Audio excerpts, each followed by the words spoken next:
Fala investidores, beleza? O Lucas novamente aqui com vocês. Pessoal, no vídeo de hoje vamos falar sobre um dos melhores fundos imobiliários para se investir. Isso na minha opinião. Estou falando aqui do AFHI11, um fundo de papel, porém muito eficiente, com uma boa gestora por detrás dele, uma gestão que se preocupa muito com o cotista, com a qualidade do fundo. Então vamos analisar aqui esse fundo, entender melhor como é que ele funciona e ver se realmente ele é tudo isso que eu estou mencionando. Se o canal te ajuda de alguma maneira, já deixa aí seu like, que é uma maneira de você mostrar o seu apoio, e depois no final do vídeo deixa aí nos comentários a sua opinião sobre esse fundo. Então vamos lá. A AFHI11, como eu já mencionei, ela é um fundo de CRI, então um fundo de papel, atualmente sendo negociado a R$ 98,00. Nos últimos 12 meses o seu preço oscilou entre os R$ 92,00 e os R$ 100,00. Então podemos ver que ele é um fundo que não tem aquelas altas oscilações que geralmente outros fundos do mesmo segmento de papel têm. Podemos ver que seu dividend yield está de aproximadamente aqui 13% e ele já pagou nos últimos 12 meses por cada cota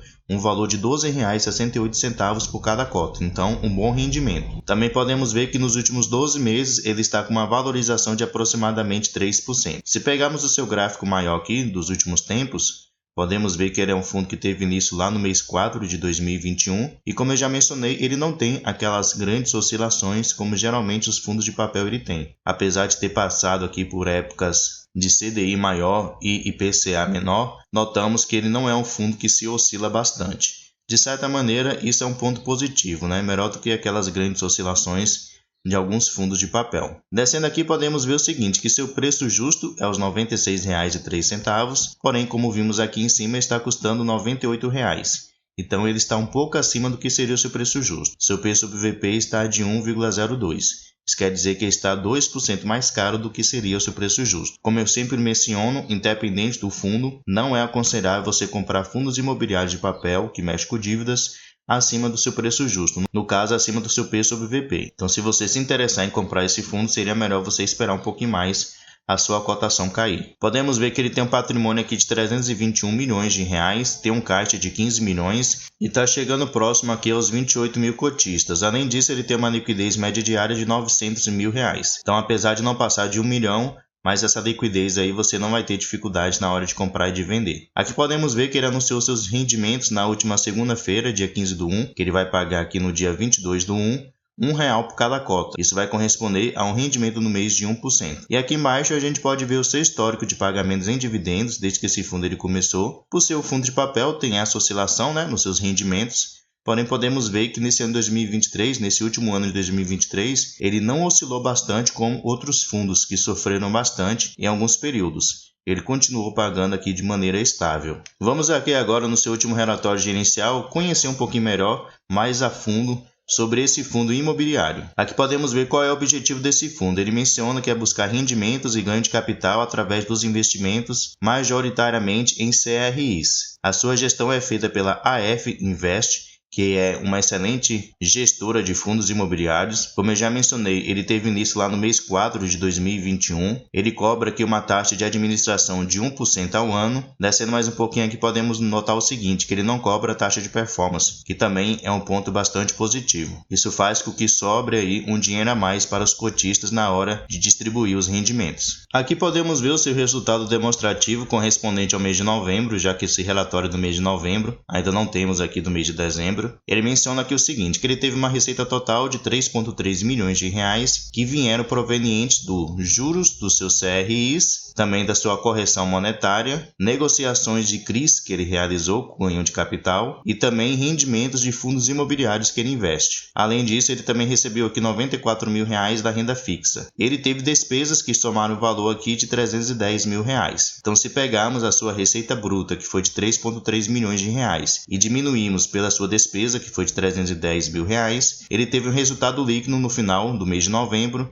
de 3 milhões e 60 mil reais. E podemos ver que ele distribuiu em rendimentos o valor de 3,3 milhões de reais. Então nota-se que no mês de novembro ele gerou essa receita e distribuiu essa receita. Então, ele gerou um valor menor do que o valor que ele realmente distribuiu. Porém, devemos levar em consideração o seguinte, o seu resultado acumulado, que ele veio acumulando aí no decorrer do tempo. Então, no mês de outubro, ele encerrou o mês com um resultado acumulado aqui de R$ 956 mil, e ele usou um pedaço desse resultado acumulado para poder conseguir manter esse patamar em dividendos aqui que ele distribuiu. Então, dessa maneira, ele encerrou o mês de novembro e iniciou o mês de dezembro com um resultado acumulado de R$ 673 mil, o que corresponde aproximadamente a 20 centavos por cada cota. Então, ele vai continuar aí usando esse resultado acumulado para poder conseguir manter aquele patamar ali de R$1 em dividendos que ele vem pagando nos últimos meses. Aqui podemos ver os CRIs que atualmente o AFHI11 ele tem. Então ele vai mencionar aqui quem é o devedor dessa operação. Então ele vai mencionar aqui quem é o devedor dessa operação, o segmento de atuação desse devedor. Ele vai falar também sobre o indexador e a taxa de juros fixa de cada um desses CRIs. E também um ponto bastante interessante que eu sempre menciono aqui nos vídeos com respeito à porcentagem do patrimônio do fundo investido em cada um deles. Então vocês podem ver aqui que no máximo ele tem 5%, que é nesse primeiro.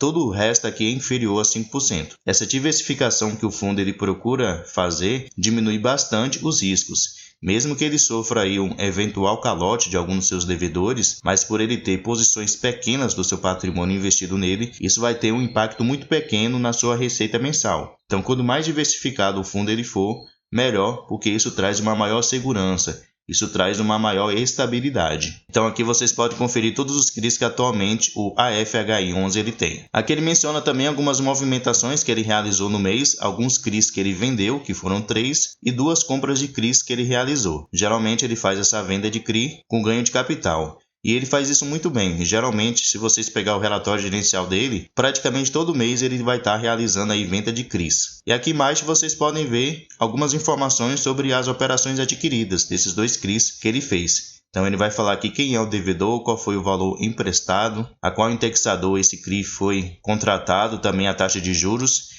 E um ponto importante é com respeito às garantias das operações. Então, qual foi as garantias que o devedor deu caso ele não consiga cumprir com o pagamento? E a mesma coisa aqui foi feita com esse outro. Um ponto interessante é que o fundo ele procura aqui ter várias garantias, né? Isso traz também uma maior segurança para o fundo. Aqui podemos ver os indexadores dos CRIs do fundo. Então, na sua grande maioria, os seus CRIs estão indexados ao índice IPCA, com aproximadamente 59% dos CRIs, e o restante, aproximadamente aqui 41%, estão indexados ao índice CDI. Então, ele não é dependente de apenas um indexador. Ele procura diversificar entre IPCA e CDI. E isso, no meu ponto de vista, é muito bom. Como eu falei, ele não fica dependente de apenas um indexador. Aqui também podemos ver que 95% de todo o seu patrimônio está investido em CRIs. Ele tem aqui 4,70% em caixa, que geralmente fica aí também na renda fixa, e 0,17% em cotas de outros fundos imobiliários. Aqui também podemos ver com respeito ao tipo de risco. Então podemos ver que 65% das suas operações são consideradas high grade, que são aquele tipo de investimento que traz uma maior segurança. Então ele cobra uma taxa menor, porém traz uma maior segurança, e aproximadamente 34 a 35% são considerados CRIs High Yield, que é aquele tipo de CRI que traz uma maior rentabilidade, então ele tem uma maior taxa de juros, porém ele tem um maior risco. Então podemos considerar o AFHI11 como um fundo moderado, aquele tipo de fundo que procura te trazer uma boa rentabilidade com uma certa medida de segurança. Aqui podemos ver também o segmento de atuação dos seus principais devedores. Então podemos ver que na sua grande maioria são incorporação, 42%.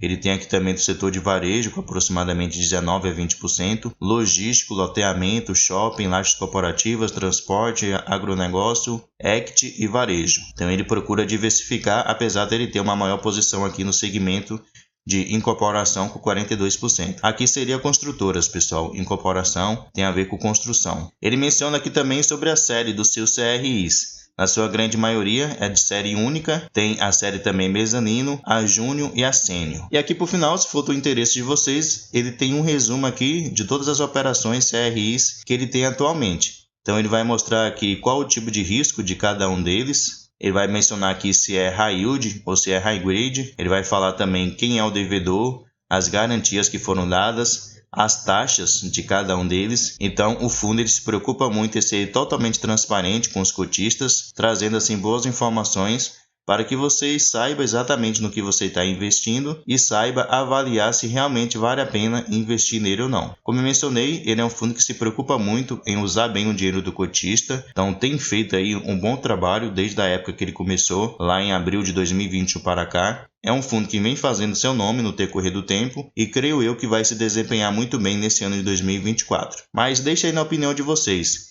o AFHI11 realmente vale a pena investir nele? Deixa aí nos comentários. Pessoal, muito obrigado pela sua atenção e até o próximo vídeo.